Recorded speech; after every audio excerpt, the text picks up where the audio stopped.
Bismillahirrahmanirrahim. Assalamualaikum warahmatullahi wabarakatuh. Alhamdulillahi rabbil alamin. Alhamdulillahilladzi hadana lihada wa ma kunna linahtadiya laula an hadana Allah. Wa asyhadu an la ilaha illallah wahdahu la syarika lah. Wa asyhadu anna sayyidana wa nabiyyana Muhammadan abduhu wa rasuluh sallallahu alaihi wa ala alihi wa sahbihi ajma'in. Amma ba'd. Pemirsa sekalian yang dimuliakan oleh Allah Tabaraka wa Ta'ala, pada kesempatan kali ini biidznillah ta'ala kita kembali melanjutkan kajian kita terkait kajian-kajian keislaman. Semoga Allah Tabaraka wa Ta'ala menerima semua amal soleh kita. Pada kesempatan ini insyaAllah kita akan mengkaji sebuah tema yang sangat urgen, terkhusus pada bulan Muharram kali ini, terkait dengan puasa Muharram secara umum dan puasa Asyura secara khusus. Allah Subhanahu wa Ta'ala, sebagaimana kita ketahui bersama para pemirsa sekalian, mensyariatkan adanya waktu dan tempat-tempat untuk beribadah kepadanya, baik ibadah tersebut merupakan ibadah yang wajib ataupun yang sunnah. Dan ini merupakan suatu kriteria bagi orang-orang yang beriman kepada Allah Tabaraka wa Ta'ala. Kriteria orang yang saleh, yang bertakwa, antara melakukan ibadah yang wajib atau melakukan ibadah yang sunnah. Fi'lul faraidi wan nawafil da'buhum ma'rufiyati taqsiri wan nuqsan.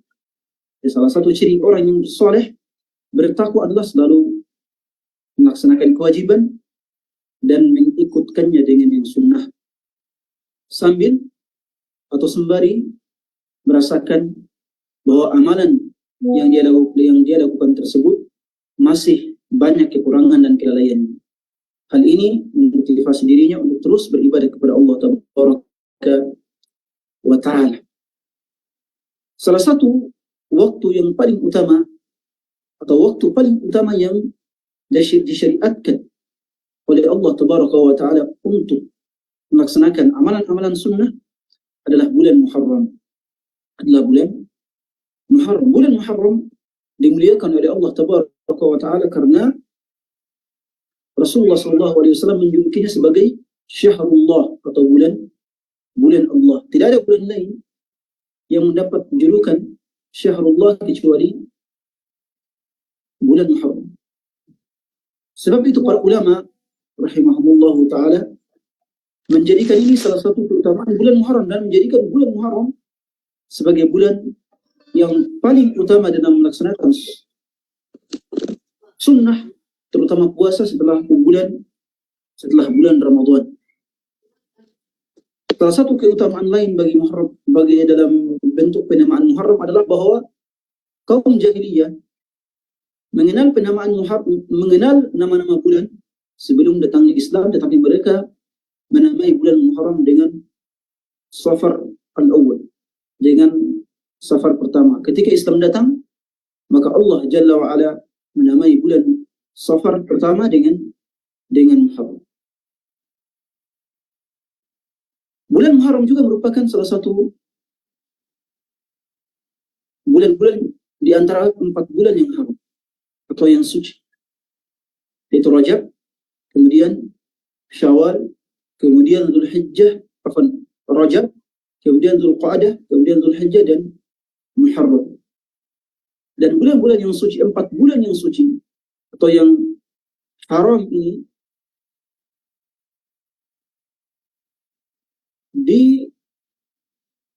diperintahkan oleh Allah Tabaraka wa Ta'ala di dalamnya agar melaksanakan berbagai amalan ketaatan dan menjauhi dosa. Orang yang melaksanakan maksiat dalam bulan ini, maka dia akan mendapatkan 2 jenis dosa. Yang pertama adalah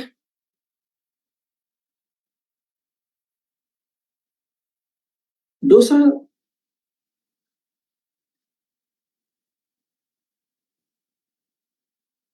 dari amalan maksiatnya tersebut.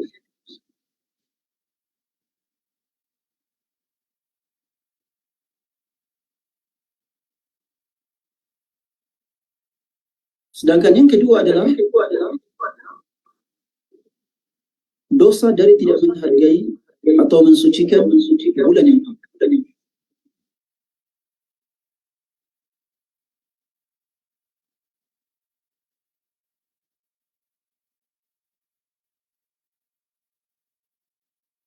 Adapun melaksanakan ibadah pada bulan yang haram, termasuk bulan Muharram,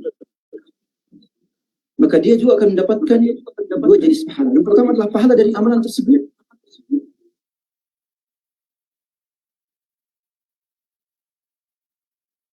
dan yang kedua adalah pahala mensucikan atau menghargai bulan Muharram atau bulan yang haram.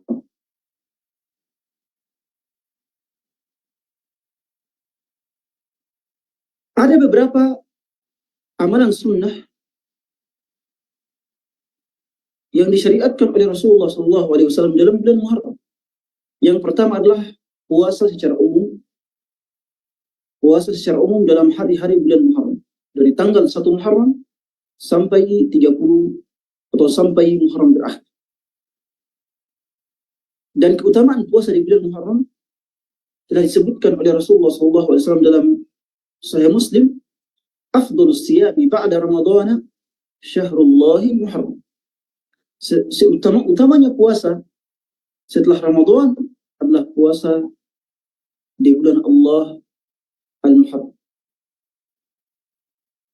Konsekuensi dari bulan atau konsekuensi dari hadis ini adalah bahwa puasa Senin Kamis yang dilaksanakan dalam bulan Muharram itu lebih utama dibandingkan dengan puasa Senin Kamis di bulan-bulan yang lain. Puasa Ayyamul Bid dalam bulan Muharram itu lebih utama dibandingkan puasa Ayyamul Bid di bulan-bulan yang lain. Puasa sunnah mutlak dalam bulan Muharram itu lebih utama dibandingkan dengan puasa sunnah mutlak di bulan-bulan yang lain. Bahkan sebagian para salaf rahimahumullah ta'ala menunggu bulan Muharram untuk mengganti atau mengqadha puasa yang mereka tinggalkan karena uzur pada bulan Ramadan.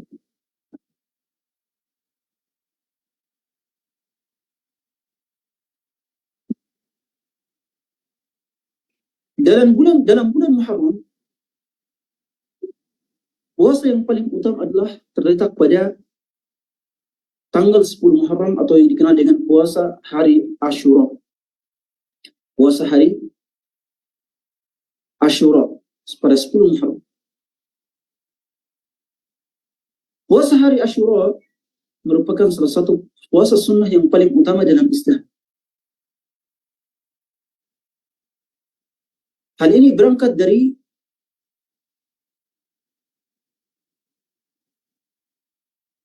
pensyariatan puasa Ashura pada masa Rasulullah SAW. Ketika Rasulullah SAW hijrah ke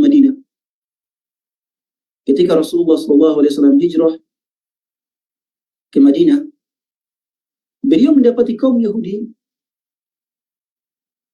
sedang berpuasa pada 10 Ashura atau pada 10 Muharram, pada hari Ashura. Maka Rasulullah SAW pun bertanya kepada kaum Yahudi, "Ma hadha?" Wahai kaum Yahudi, apa yang kalian lakukan? Hari apa ini sehingga kalian menjadikannya sebagai hari puasa? Maka mereka mengatakan, "Hadha yaumus salih." Hari ini adalah hari keberuntungan, hari kemenangan. Karena pada hari ini, hadha yaumun najjallahu bani Israel min aduwihim fasawmuhum. Karena hari ini adalah hari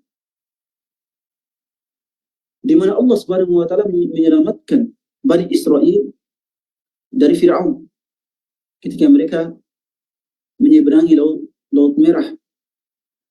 Maka Musa alaihissalam pun kemudian berpuasa pada hari ini sebagai bentuk rasa syukur kepada Allah Tabaraka wa Ta'ala. Ketika mendengar ini, maka Rasulullah SAW mengatakan, "Fa'ana ahaqqu bi Musa minkum." Kata Rasulullah, kalau begitu, maka saya lebih pantas untuk mengikuti Nabi Musa alaihissalam dibandingkan dengan kalian. Kemudian Rasulullah SAW pun memerintahkan para sahabat untuk berpuasa Muharram.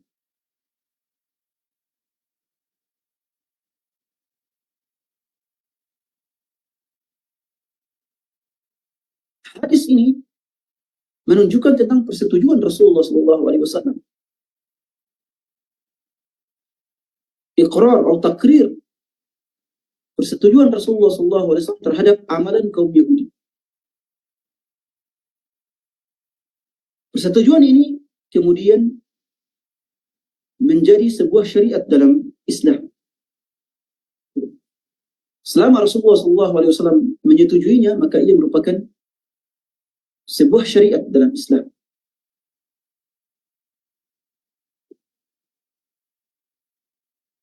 Dan tidak boleh bagi selain Rasulullah SAW untuk mensyariatkan puasa, pada hari tertentu. Misalnya dia mengatakan bahwa 17 Agustus adalah hari kemerdekaan Indonesia. Kalau begitu kita harus berpuasa pada 17 Agustus sebagai bentuk rasa syukur kepada Allah Tabaraka wa Ta'ala. Ini tidak dibolehkan. Kenapa? Karena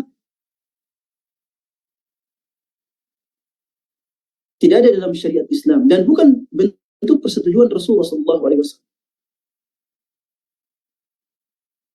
Rasulullah SAW atau Musa alaihissalam, kemudian Rasulullah SAW berpuasa pada hari Ashura sebagai bentuk rasa syukur kepada Allah Tabaraka wa Ta'ala. Tapi rasa syukur ini adalah rasa syukur yang tauqifiyah, tidak bisa kemudian dikiaskan dengan hari-hari kemenangan yang lain. Karena syariat telah sempurna dan di antara syariat itu adalah persetujuan Rasulullah SAW terhadap amalan kaum Yahudi, terhadap amalan para sahabat, ya, terhadap amalan orang-orang yang ada di zaman. Dan ini juga masuk dalam, kalau dalam bahasa usul fikih, ya, syar'u man qablana, ya, atau syariat yang diterapkan pada umat sebelum Islam yang kemudian ditakrir, disetujui oleh Rasulullah SAW sehingga ia menjadi sebuah syariat bagi kaum muslim. Kaum Yahudi melakukan perayaan pada hari Ashura dengan nama perayaan Yom Kippur atau dalam bahasa Arabnya Eid al-Ghufran atau hari penebusan dosa. Ya, mereka berpuasa di dalamnya selama 25 jam kalau tidak salah. Ya, sejak matahari terbenam pada malam tanggal 10, mereka sudah berpuasa dan tidak berbuka kecuali pada sore hari tanggal 10, sekitar 24 atau 25 jam. Karena mereka mensakralkan hari ini dan mengatakan bahwa hari ini adalah hari, ya, penebusan dosa bagi kaum Yahudi.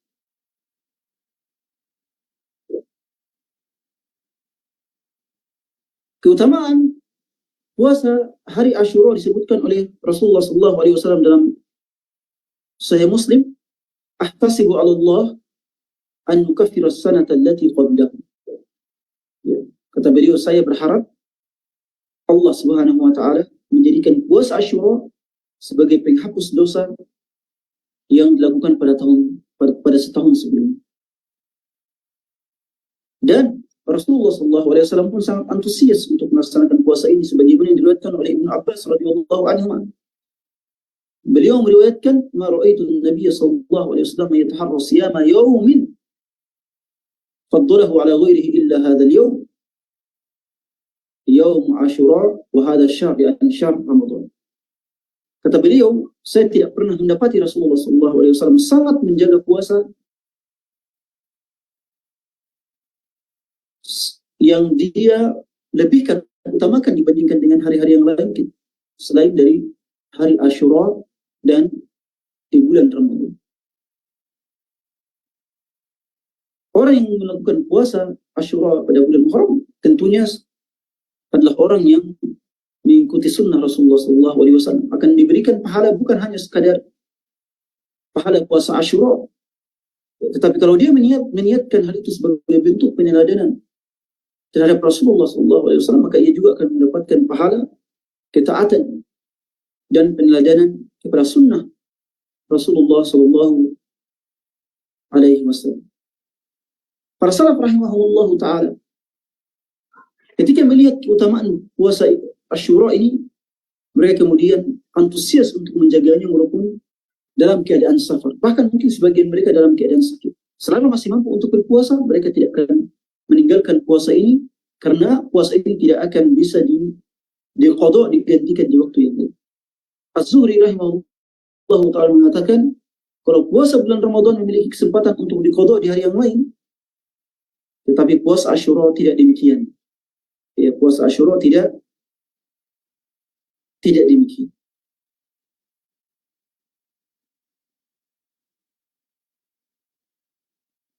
Kemudian pembahasan lain terkait puasa Asyura adalah Rasulullah Sallallahu Alaihi Wasallam menyunahkan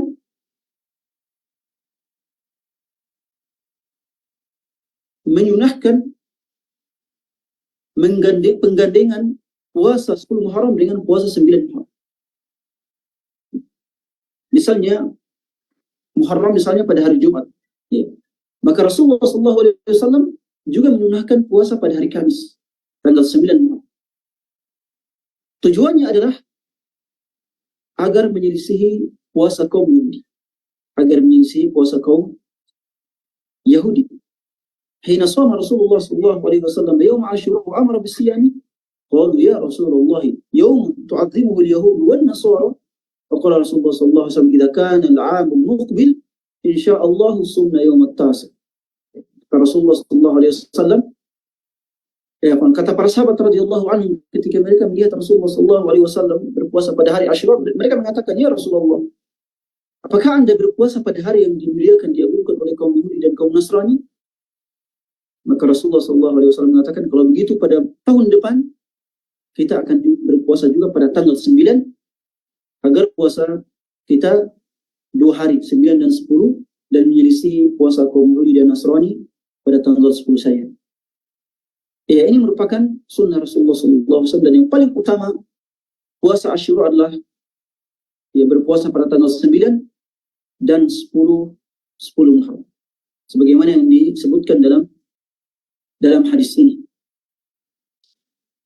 Sebagian fuqaha atau banyak fuqaha mengatakan bahwa juga disunahkan untuk berpuasa pada tanggal 11 Muharram, ya, pada tanggal 9, 10 dan 11, ya, artinya selama 3 hari.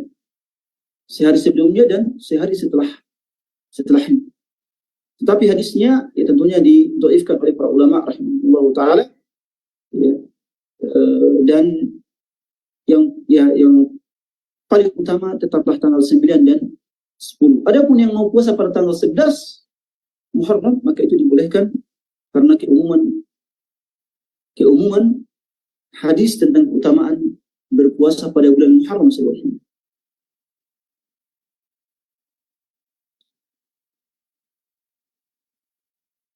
Kemudian di antara sunnah Rasulullah SAW dan juga para sahabat radhiyallahu anhum pada bulan Muharram,